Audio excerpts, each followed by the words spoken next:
चलिए बात करते हैं साल 1912 की, जब दुनिया ने देखा अपना सबसे बड़ा और सबसे शानदार जहाज टाइटैनिक। देखिए, ये सिर्फ एक जहाज नहीं था। ये तो एक तरह से इंसानी इंजीनियरिंग और उसकी ऊंची सोच का एक जीता जागता सबूत था। और इसके बारे में दावा क्या किया गया था? यही कि इसे कोई नहीं डुबा सकता। मतलब लोगों का विश्वास इतना पक्का था कि इसका नाम ही पड़ गया था अनसिंकेबल, यानी कि वो जहाज जो कभी डूब ही नहीं सकता। लेकिन सिर्फ 3 घंटे। 3 घंटों में सब कुछ बदल गया, सब कुछ खत्म हो गया। तो सवाल ये है कि क्या ये सिर्फ एक दुखद हादसा था या फिर इस भरोसे के पीछे कोई गहरा, कोई चौंकाने वाला राज छिपा हुआ था? आइए इस पूरी कहानी की तह तक चलते हैं। सबसे पहले ये समझना जरूरी है कि आखिर टाइटैनिक को लेकर इतना आत्मविश्वास आया कहां से। ये कोई खोखला दावा नहीं था, इसके पीछे इंजीनियरिंग का एक बहुत बड़ा वादा था।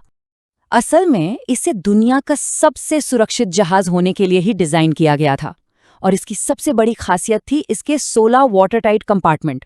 मतलब थ्योरी ये थी कि अगर 4 कंपार्टमेंट में पानी भर भी जाए तब भी ये जहाज आराम से तैरता रहेगा। और इसी कमाल के डिजाइन ने इसे अनसिंकेबल का टैग दिलाया था। लेकिन सोचने वाली बात है, अगर जहाज इतना ही सेफ था, इतना ही लाजवाब था, तो फिर गलती हुई कहाँ? क्या ये सिर्फ किस्मत का खेल था या फिर कुछ ऐसी गलतियां थीं जिन्हें आसानी से टाला जा सकता था? वो रात थी 14 अप्रैल 1912 की, एक भयानक रात। टाइटैनिक ठंडे बर्फीले पानी से गुजर रहा था। आइसबर्ग यानी हिमखंडों की एक नहीं कई चेतावनियां मिली, लेकिन सबको नजरअंदाज कर दिया गया। और फिर वो टक्कर हुई और जो जहाज कभी नहीं डूब सकता था, वो सिर्फ 3 घंटे के अंदर अटलांटिक महासागर की गहराइयों में हमेशा के लिए समा गया। अब जो गलतियां हुईं वो सच में हैरान करने वाली हैं। सोचिए, आइसबर्ग के अलर्ट मिल रहे हैं एक के बाद एक, लेकिन जहाज की स्पीड कम नहीं की गई। और इससे भी बड़ी बात, जो लोग निगरानी कर रहे थे उनके पास दूरबीन तक नहीं थी। पता है क्यों?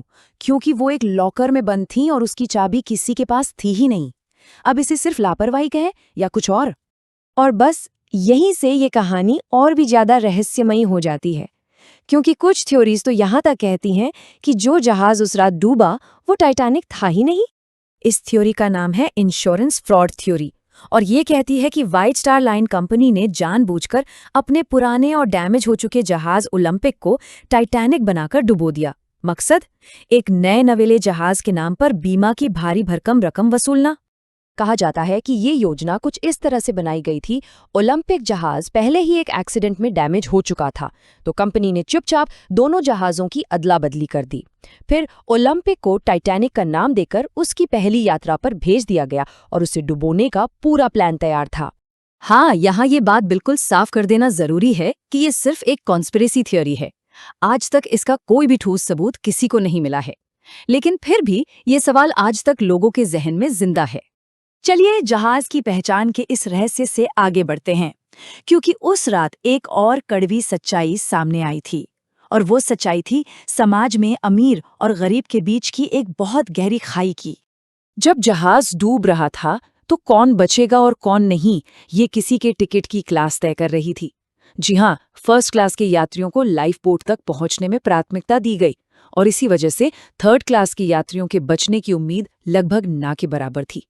असल में हुआ ये कि थर्ड क्लास के कई यात्रियों को नीचे के डेक पर ही बंद कर दिया गया था। दरवाजों पर ताले लगा दिए गए थे। मतलब वो चाहकर भी ऊपर आके लाइफ बोट तक नहीं पहुंच सकते थे। और शायद ये उस हादसे का सबसे दर्दनाक पहलू था। और नतीजा, कुल मिलाकर 1500 से ज्यादा जानें चली गईं। ये सिर्फ एक नंबर नहीं है, ये 1500 से ज्यादा जिंदगियों की, सपनों की, कहानियों का अंत था, जो उस रात समुंदर में हमेशा के लिए खो गई। तो टाइटैनिक की ये पूरी कहानी हमें सिखाती क्या है?